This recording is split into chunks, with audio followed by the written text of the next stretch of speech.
Hello everyone, this is the Real Nerf Red Hood. Totally not prepping in a emergency review. And no, it's not because there may or may not be an imminent fourth season trailer for Titans. That's still not a thing, Jason. Oh, what if it is? What if it is? Anyway, let's talk about Peacemaker. But before we get to that, let me get my quick thoughts of James Gunn's The Suicide Squad as a double... Wait, hang on. Wait, Richard already talked about it in his end of the year review. What was that on for? Okay, alright, I got it, Bruce. Okay, I got it. Alright, it's non-lethal. It's Nerf. Okay, no killing. Yes, I heard. Father figures, alright? Anyway, let's talk about Peacemaker. Before we get to that, my quick thoughts about James Gunn's Suicide Squad was, it was actually pretty good. So, with the anti-Peacemaker shot out of the way, screw you, John. Let's just, get this out of the way. Apparently, I don't know, the casting for that was pretty good. Where do I start with? I want to say the breakout character would be, not Pete Davidson's back cards. Nah, screw that. Who's that character actor? I can't get off the top of my head. Shit. Anyway, well, I liked Peter Capaldi as the Thinker, and I'm pretty sure somebody in the Flash fan was already speed running all the way from Central City to kick my ass over this, real Nerf-wise. Also, yeah, in case anyone wants to make, like, real Nerf gear for the Flash family, totally go Flywheel. I mean, I'm just saying, like, more battery powered you can, just, you know, for the Speed Force and all stuff like that. Anywho, honestly, another breakout character from that movie was, of course, John Cena's Peacemaker. And so much so that James Gunn himself also said, you know, let's make a show about it. So, starting off at the top, this is only going to be the first 4 episodes. 4 just dropped as of this recording, so here's what I think. I mean, it's okay. I mean, what do you want me to do? I'm an anti-hero turning into a semi-hero now. Have you seen the new run? I think the annual I did with Dick. I think I'm trying to go back into, like, non-lethal stuff. I'll believe it when I see it comic-wise. But anyway, that being said, I don't know. I mean, the first 3 episodes was pretty good. You get to see a lot of John's bulge. If you saw that scene in Suicide Squad, they're just like laughing his ass off. Like, I'm not gonna lie, I'm a little intimidated by John Cena at a distance. Up close, I don't know. Maybe I could take him. I don't know. Maybe one good spear, one good power bomb, one good jackknife driver, or I don't know, F5, a Brock Lesnar style kind of stuff. I mean. Yeah, this is maybe a pseudo big guy body, but John, more weight than you think. Anyway, big show jokes aside, can you tell I'm a wrestling fan? The actual show itself is not bad. It's a good opening episode showing how we got literally right off of the Suicide Squad, which I think he was a post-credit to his show of just basically getting out of jail and not really much of a jail, more of a, I guess, jail prison. A lot of Waller's handlers are kind of, whatever the B team was that you guys saw in James Gunn's Suicide Squad, this is kind of the C team, which is not bad, I'm going to be honest. And credit to James Gunn, because he has a wealth of knowledge of, like, I guess, Silver Age style kind of heroes and villains that have definitely been in Suicide Squad before, comics-wise. I know I'm going to go back and forth with the movie, but goes without saying, Margot did a great job in the movie, so I'm not going to be stupid like that. Idris Elba's Bloodsport is actually really good. I'm amazing to get him off screen time, comics-wise, after that breakout role there. So yeah, one last thing. I may or may not have been in the Suicide Squad comics-wise. More of a Z tier or a Team Z or just something zombies related. Again, what is even my character in the comics these days? But yeah, Infinite Timeline wise, or I guess whatever is, Infinite Frontier rules go, it's not bad. Let's get to the handles themselves. Daniel Brooks playing, Loia Adebayo. And I told her I would totally get this name right, so that's gonna be one of hopefully 2 character actors I could get their names right. Steve Agee from, basically the Waller's team from, Suicide Squad was showing up here. Jennifer Holland as Amelia Harcourt, my bad. Also, this is a weird, thing I think me and Retro kind of figured out before this recording. Turns out, Robert Patrick's Aggie Smith is actually a character in the DC Comics proper. Like, White Dragon's actually a thing. And I don't know if I fought him, or maybe, I'm not gonna be honest, Dick probably fought him now in his early years as Nightwing. I'm gonna be honest with you there. I think he kind of confirmed that. I don't know.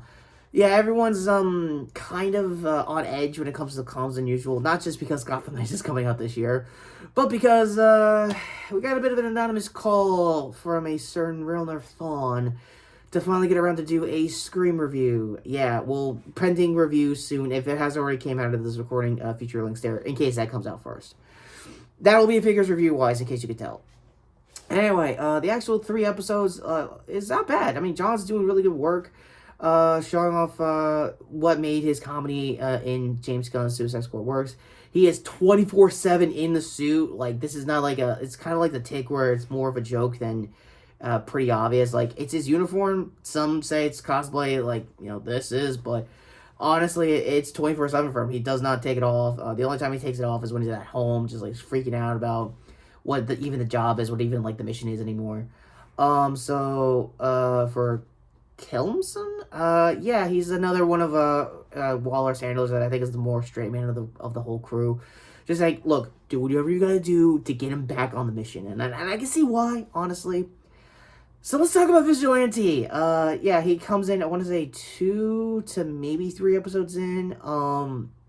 He loses a pinky toe in episode 3. I'm sporadically spoiling because timing, and we gotta like do a Scream review like literally right after this, so my bad in advance. Freddie Storma, who plays him, turns out might have been in the Harry Potter series. For those who are like anti-J.K. Rowling, relax, we're with you. We stand your opinions of her being against trans folk and all that stuff. Totally stupid. She really needs to. She really doesn't need a Twitter anymore. I'm gonna be honest with you there. But yeah, he only showed up, in case anyone's asking, like, the last 2 movies in the franchise, so, I don't know, I mean, it's not that integral. Apparently it was in the Pitch Perfect movies, in case any of you guys like that, so, that's where we are there. So, Robert Patrick, Augie Smith, yeah, let's talk about that White Dragon. He's obviously a supervillain, he's obviously racist, and we obviously probably bagged him a couple of times, and he obviously got bagged back into the Suicide Squad. That's kind of where we are. Oh, there was 2 cops in episode 2 after John's fight with... I'm going to go by character acting rules, because, again, what is even kayfabe for John Cena at this point? Or acting. It was actually really good. You get a dance number that you kind of missed out on James Gunn's Suicide Squad. Giant bulge and all when it comes to this package. Which one of them is a euphemism? Which one of them is actually legit John's undercarriage? I'll leave that in the comments down below. Anyway, the fight itself was actually really good. The butterfly stuff is just metahumans talk for... it might be aliens and we don't really know what to do with them. I legitimately don't know who the hell Judo Master is. He shows up in episode 2. And Natali, if I got your name right, totally crushed it.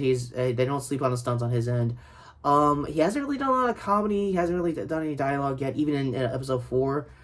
But, I can see why they're going with this. So, all 3 episodes are recency biased because they just came out last week. Now, coming to this episode, you get a little bit of a fallout of them basically screwing up royally on most of the jobs John was doing. Some speculated in the 4th episode he's getting a little soft because he didn't want to do a whole family, even though in the James Gunn Suicide Squad, he's like, oh no, I'll destroy every man, woman, and children for the order of peace. And it was like, yeah, I don't know. I mean, it was a good joke at the time. Now I'm like, are you just bullshitting yourself, or are you just saying that to make yourself look cool? I don't know. He had dope gear, but I'm just saying Bloodsports was better. And if Retro had time, he would totally just dedicate a whole, like essay of how, like, Bloodsports lore is basically what most of the Nerf community is when it comes to, like, oversimplifying, like, their modifications and stuff like that, and reconfiguring other dart types and stuff like that. Also, I just found out he's got a chronograph. What the shit? Yeah, I had it since, like, New Year's. How did you not figure that out? Well, now I'm the first to know about this. I'm serious. I'm the first to know about everything in this house anymore, family and bad family wise. Anyway, so overall thoughts. I don't know. I mean, it's kind of cool. You get a bit of a Marine reunion with Robert Patrick and John Cena, and you can totally see why. The comedy is definitely there. If you're into James Gunn's humor since, like, his Trauma days, it definitely comes back full swing. And DC is definitely giving him carte blanche to do a lot of, like, Silver Age characters and just basically be not dispensable, or I guess expendable. I mean, it's the Suicide Squad. Like, what are you not gonna have that's not gonna be on mine or Bruce's radar? So I'm just saying, that's kind of how it is. So my overall thoughts with all 4 episodes is actually really good. Again, this is going to be non-spoilers for all 4 episodes. I really think you guys should watch it yourself. It's actually not that bad. Also, I've come to realize on comms, thanks Barb, that this might be dropping views, but since this is on Max as a premium cable service, or actually streaming service, you're gonna need to actually ride out the whole season before they actually make the judgment call of like canceling it. Honestly, it might get canceled because again, John's expensive. This whole thing's expensive. He shows up again on a Suicide Squad sequel. That would be actually interesting. Also, my thoughts, since we're here talking DC here, of, basically a couple of things we missed out. Injustice, obviously, Batman Long Halloween. Bruce has been assuring me and the whole family, I will take care of it. And I'm like, when? When, Bruce? When are you gonna do this review? Seriously, I sound like YouTube's non-existent comment section. Anyway, all that aside, should you watch the show? This is the final thoughts here in case we got chapters. Yeah, totally. I haven't really done any cards lately, which is actually, I hope is growth. Honestly, I don't think it is. Rooster Teeth is helping out and on doing like mini podcasts on each episode. So, if the latest one's already dropped, card there, I actually think it's not bad. And I'm gonna go with the herd when it comes to retro side of his subscribers. And I don't know if anyone wants to bitch and moan about the new G4, fuck off and go somewhere else. I'm just saying. So, me being my usual self out of the way, I don't know, 4 out of 5. Again, I'm on wait and see on how this whole ties up at the end of the season. If this gets another season, would actually be cool. I haven't really talked about, Daniel Brooks' character because, spoilers for that, she's actually, Waller's kid. And I speak for everyone in the DC community and superhero community. She adopted? Or is she actually, like, hang on, is she actually like her kid? Like what's the deal there? I mean, there's a lot to talk about. Anyway, talk about my voice actors stuff aside. What did you think of this review? Sorry if it was a speed run more than usual. It's been a while since I've been in the new gear and new gloves wise, so kind of breaking them in for Gotham Knight show up later this year. That all being said, I am and still am better than John, by the way, at least as far as being a black vigilante goes. The real Nerf Red Hood! And I seriously wish that this wasn't a non-spoilers sporadic review, but believe me, watch the show yourself. The comedy does hit when it hits. Is basically akin to the days of like Eastbound and Down or like, I guess, Fabulous Gemstones nowadays if you're a Candy Powers kind of guy. So, Danny McBride jokes aside, shot first there to the previous review, which was, I guess, Retro trying to cover his ass on Star Wars than usual. And other shout over there to hit the shorts playlist because I'm going to take a while, guys. I'm going to be doing some mini reviews of each episode and probably come back for the finale. In case you guys want to see that, let me know in the comments down below. Like as usual, and uniform as usual to sub to Retro's channel to see more of his stupid content more than usual.